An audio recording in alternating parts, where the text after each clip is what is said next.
Hello there, once again I'm here to report as quickly as I can on events and occurrences that happened in the next Dragon Age session. So, where they left off was at the battlefield, waiting for the Darkspawn to come. And, Tanadul's got his new lion that he's managed to capture within the lands there. And he's called it Parsley, of course, Parsley. And that pretty much sums up Jez really as a player. So yeah. Anyway, everyone, but they were trying to get ready for the coming Darkspawn. Let's put a bit of light in here, shall we? Ooh, I do think so. Crikey. They were getting ready for the coming Darkspawn, but the one person who didn't buy it was Argel Lendon, and he was like saying, "Oh no, you're just trying to con me. There's no Darkspawn at all." And at this point, even Marcel Corbin just wasn't having it, and he said, "You know what? Screw you." And the players like punched him in the mouth and chucked him in a cell, and Corbin just left it, and he said, "Look, you don't own my honour. You might have paid coin for these troops, but, And so, yeah, that, he got his just desserts there. And Edge Hall kind of going to get freed up. And the party actually promised Marcel Corbin some of the king's money. So, if he would help. So, yeah, Darkspawn did come in the end. They managed to send out Sigurd, who is Karak's son-in-law, sort of son-in-law, stepson even. Sent out some scouts into the north and managed to handle the first phase quite well, set things up.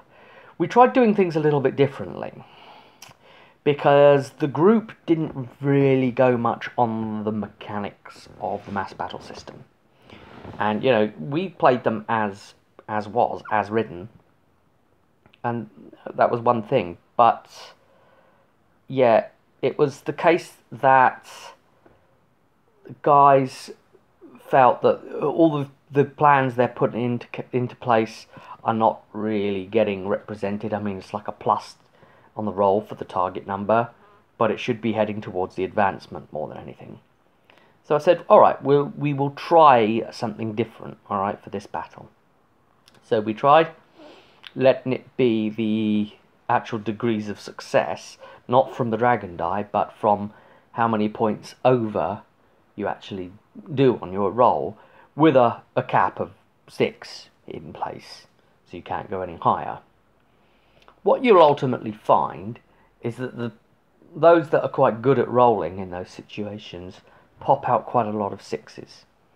So trying to run them as the target numbers as are, not necessarily a great idea. Thing to do is to raise the target numbers. And to be honest, from any of the mass battle target numbers, all of the troop types listed there in the book, for anyone at like tier 3 type group level, I would be sorely tempted to raise those figures to +4. So anything that was target number 11 becomes target number 15, and so forth, you see. And I think that would be then allow for that system to work a bit better. So yeah, it's to be taken into account. But anyway, they got the villagers out of the northern sections, the farms and the other places there, and they made them abandon their homes, so saved some people, and basically set the buildings on fire. And then when the Darkspawn scouts arrived and started engaging the army were hiding behind a veil of smoke. So it was like a wall of smoke being created, which actually hid the rest of their forces too, but they had their own scouts lying down on the hills, sighting up quite well on the Darkspawn approach, and this gave them bonuses to their rolls as well. And obviously, if you're running the system that we homebrewed, then enough bonuses really go a long way towards guaranteeing you to be getting nearly 6 every turn. And obviously, if you need 18, that's just 3 rounds, bang, straight up. But the Darkspawn have the same advantage/disadvantage in those cases where the Darkspawn and the other army both won on the same round. We just put it to whoever's higher, basically. Whoever comes out higher on that last roll will just scrape it. So, yeah. And, yeah, the party managed to win the first round. So, first round to them. Then, the next round came. So, the Darkspawn. Basically, both sides destroyed each other's opening moves people. But, it still gave a positional advantage for the combined army, the defenders. So, yeah, as the Darkspawn came in...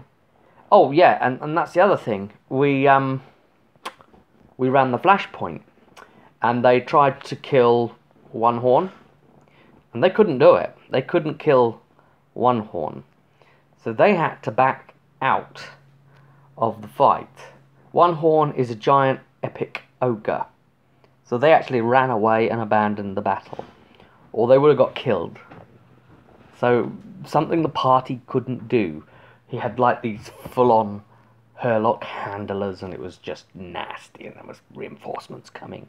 And oh my god. And the party just, Sigurd had gone down.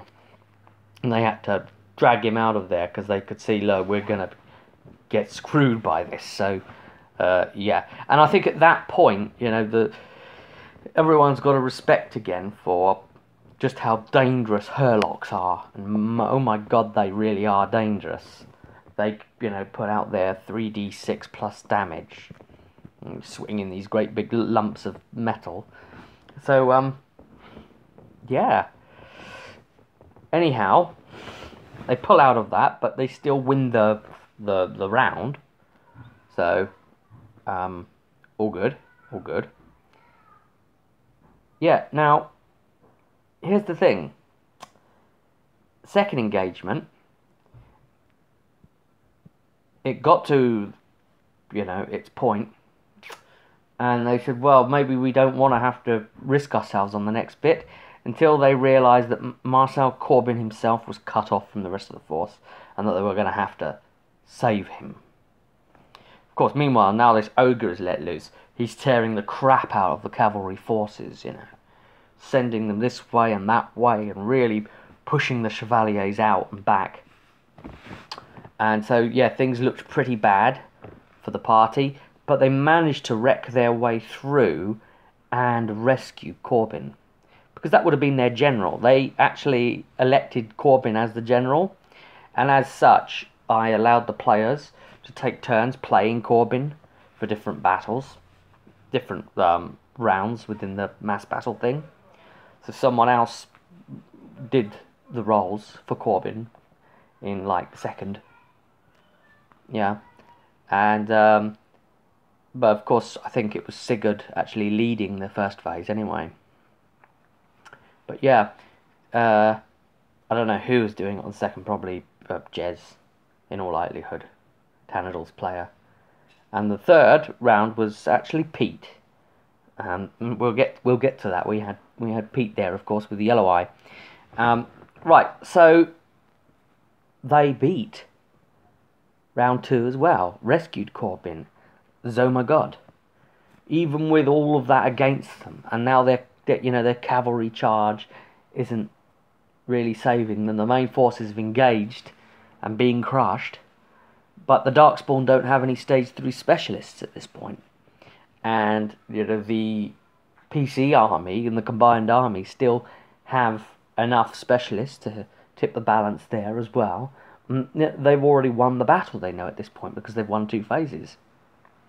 And Corbin is leading again. Obviously this time Pete's doing the rolling, but we've discovered something new with Pete rolling the dice. And it is this, that Pete started rolling quickly. Normally he's very, very slow, very, shaking the dice, and he's very tired and sleepy, and trying to add up the scores, and gets it wrong half the time, and maybe he needs to roll 3 dice and he rolls 2 or something daft, and we spend time telling him that he's rolled 2. Quite a lot of buffoonery going on within that as well. But when he got his shit together and actually rolled 3 dice pretty quickly, and we interpreted the results really quickly, he was doing great. The rolls were good. And I said, that's it, Pete. We found it now. What you've got to do, you've got to roll quickly before the dice realise who's rolling them. That's it, you've got it now, Pete. This is the kind of the stupid things we say at the table, asshole kind of wit sort of things, me especially, I say to people, before they realise who's rolling them. Yeah, you're on it now, Pete. Yeah, go for it.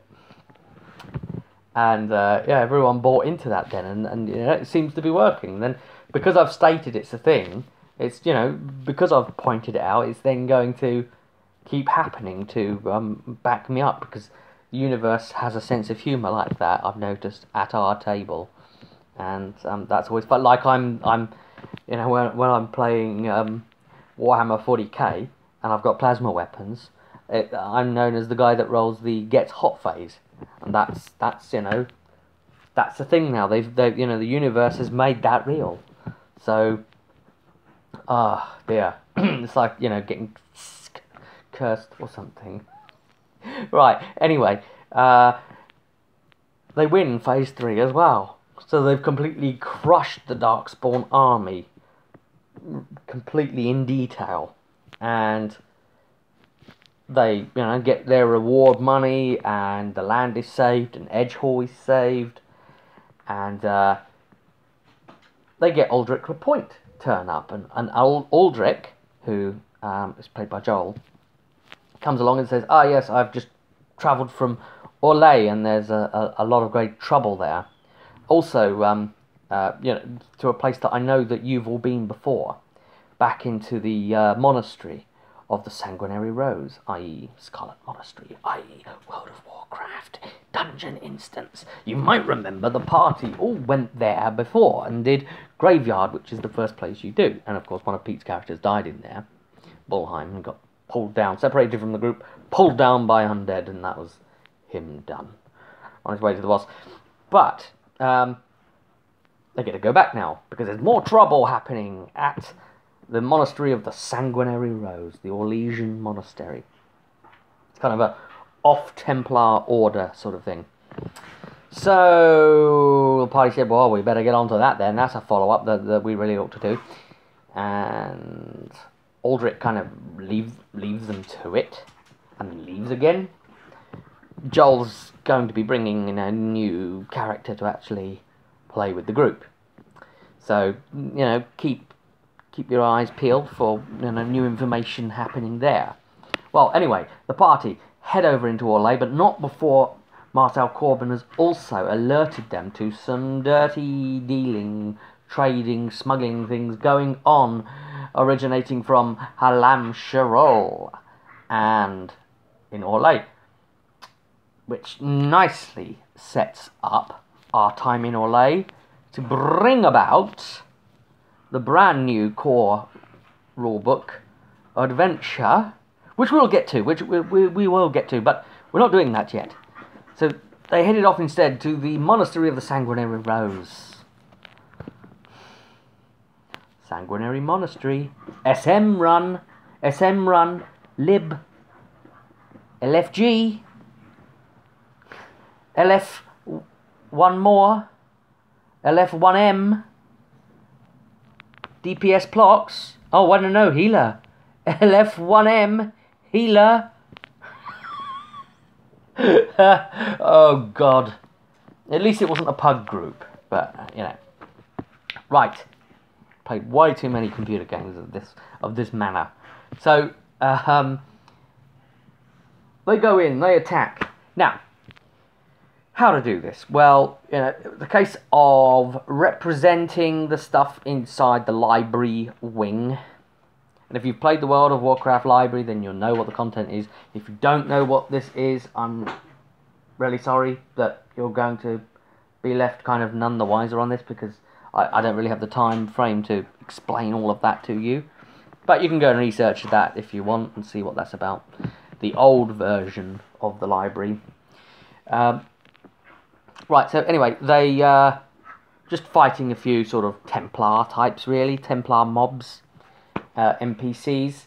And then they get their way, and they're pretty low health and stuff, but they're just there to get in the party's way and wear away at their health a bit, chip away at it. And then they get to the courtyard, and there's like patrols all going round and all that sort of stuff. And you should know that if you've played library, of course. We let the party try to do something differently, because again, it's not going to be the computer game exactly. It's instead trying to represent it within the RPG, the roleplay framework of this world. So it's not that, that people have aggro radius and they aggro and go huh, huh, like that. Although we were doing the joke of that every time we moved models towards them down the little thing of the whiteboard drawing of whatever hall they're in. I was going huh, like that, moving the huh, huh. And we were having a giggle, and that's the reason for doing it. It's just to have a bit of a laugh and say, we're having an SM run. It's like a geek out kind of thing at the table. Because we were all big WoW players anyway, so that's the only reason really because it's funny. It's really funny, and it's sort of like they know what they should be encountering, in fact. But anyway, so they get to hound Master Loxy. Oh, but wait, before that, of course, the courtyard. They wanted to deal with it differently, so they decided they were going to try and make stealth kills. Come out of the shadows, grab someone on patrol, pull them into the shadows, and snap their neck, or stab them or whatever, and pull them back. And so the group were taking turns in this. Now, how to represent that, I thought, well, these are going to be low health mobs, kind of like walking around this courtyard area, this square shaped one, on patrols. So to represent that, they had like HP of, say, 25 or whatever. Now, it's always a problem in these kind of games if you want to take someone by surprise and take them straight out. So, like plunge a knife right into them or whatever and kill them silently. You can't do that within the mechanics framework of roll to hit, now do damage. So the way we were doing it on these trash mobs, of course, was you do a dexterity stealth versus their perception seeing opposed. Now, however much you succeed that by will be pure damage added to the damage you do. Okay? And the damage you do the damage you'll get to do, you do it as like a cooled shot, basically. So you're like -2 to hit, whatever. But all of that damage you do will be fully penetrating in every way. And it will add to how many points over you managed it by. And any stunt procs as well will get to add, like, say, 1 or maybe, I can't remember how we did it, 1 or 2 per stunt to the damage. So that you can try and achieve 25 right there in the first go. And that way armor doesn't come into it, because you're obviously grabbing them and dragging them. So it's not really a case of armor anymore. And you're going to grab the one bit that isn't armored, because you're taking them by surprise. So, yeah, they all managed to succeed beautifully in that, knocking out one after another, knocking the patrols down, and then they put a sleep on one just outside of Loxy's room, and he's just standing there on the spot, sort of out of it.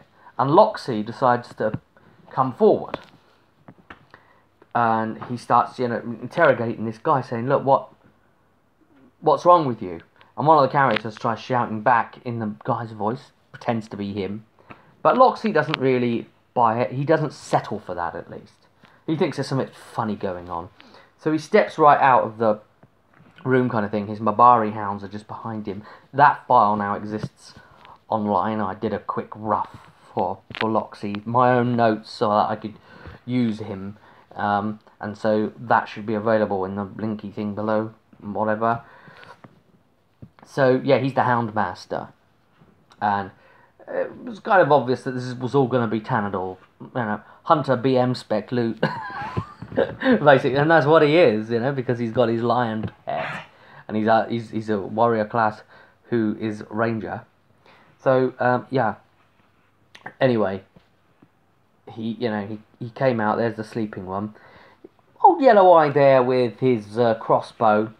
As they started engaging Loxy, it was like, look, we'll leave this guy alone because he's sleeping.